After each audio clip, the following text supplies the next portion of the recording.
The term biological diversity or biodiversity refers to the variety of life on Earth at all levels, from genes to ecosystems, and can encompass the evolutionary, ecological, and cultural process that sustains life. Biodiversity includes not only species we consider rare, threatened, or endangered, but also every living thing from humans to organisms we know little about, such as microbes, fungi, and invertebrates. At the center of biodiversity and conservation, we include humans and human cultural diversity as a part of biodiversity.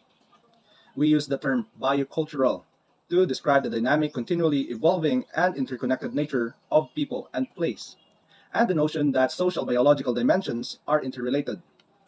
This concept recognizes that human use, knowledge, and beliefs influence and in turn are influenced by the ecological systems of which humans communities are a part. This relationship makes all biodiversity, including the species, land, and seascape, and the cultural links to the places where we live, be right where we are or distant lands, important to our well-being as they are all playing a role in the maintaining a diverse and healthy planet. Three types of biodiversity. First, genetic biodiversity. It is a measure of variety of versions of the same genes within individual species. Second is species biodiversity. It is a number of different kinds of organisms within individual ecosystem.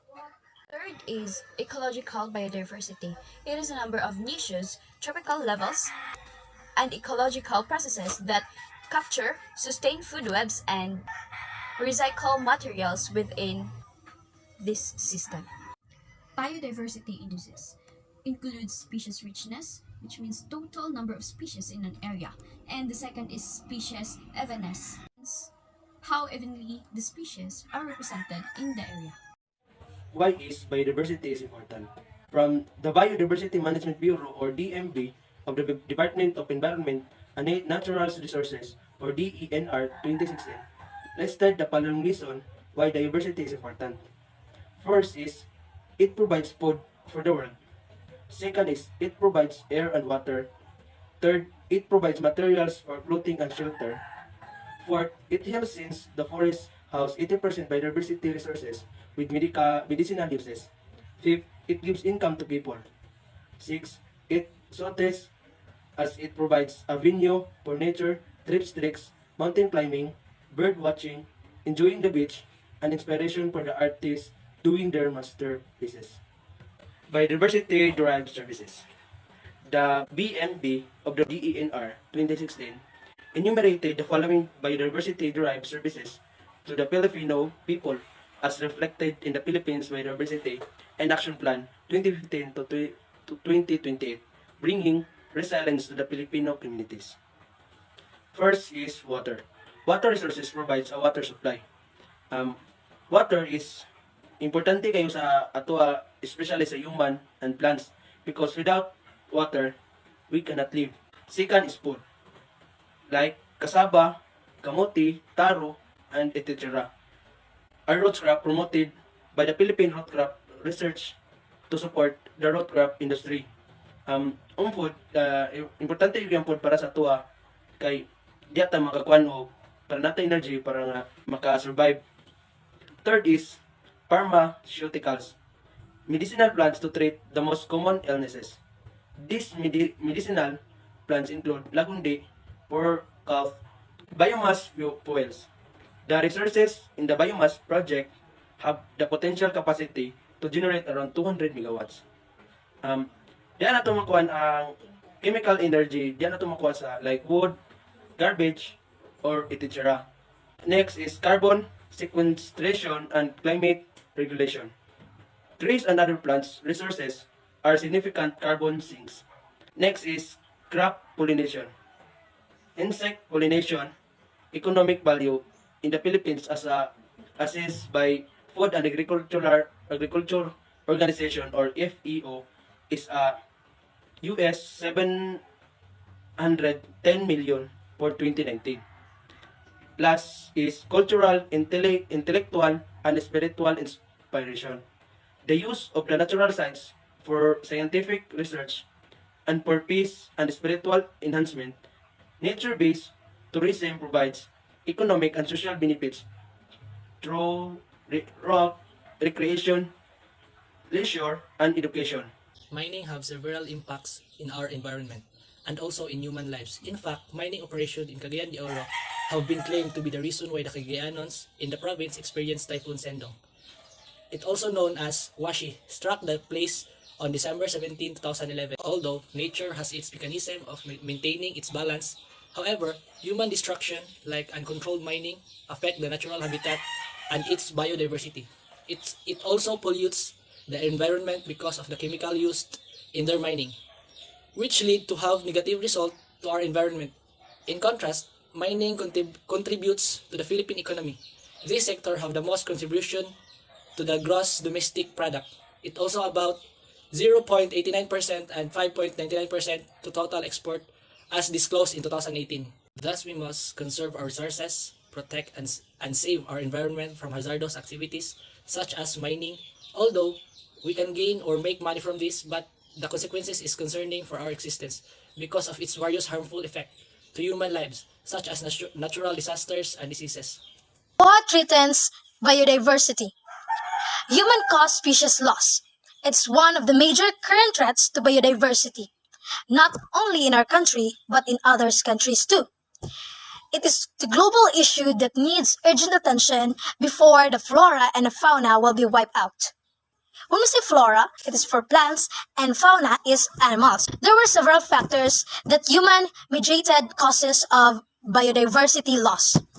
First is the land use changes. It is referring to habitat destruction. Example with that is the mangrove destruction, the mining or cutting of trees, deforestation, and slash and burn. When you see example of slash and burn, when the forest is converted into agricultural land. The second factor is the pollution. Pollution is referring to pollutants from leaching, nitrogen fertilizer use. Nitrogen fertilizer use for those farming, which is the use of abundant of inorganic fertilizer, chemicals from factories, human waste, noise pollution, and many more. The third one is the resource exploitation, referring to killing, poaching, and selling endangered species of plants and animals. So next is the introduction of exotic or invasive species such as cohol or golden apple snail or and janitor fish that threatens the survival of native species.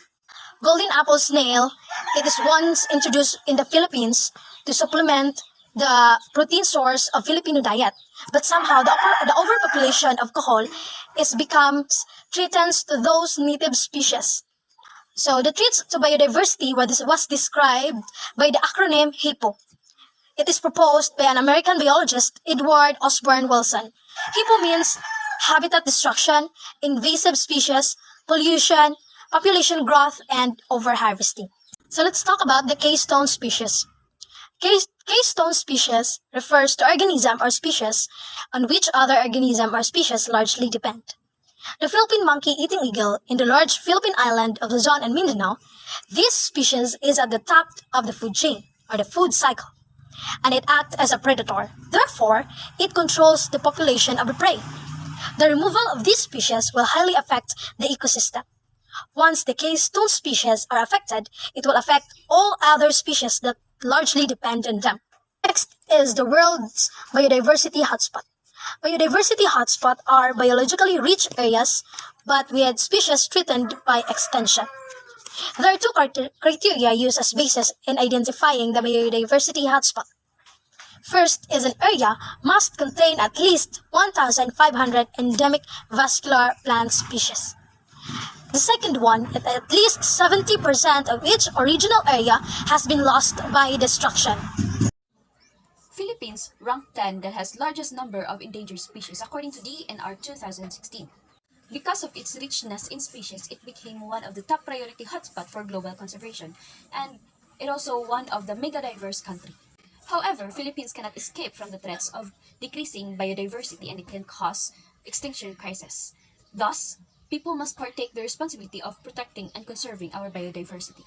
We have policies for biodiversity conservation. Philippine Constitution Article 2, Section 16 talks about the protection and the advancing of the rights of people to a balanced and healthy ecology. Philippine Constitution Article 12, Section 5.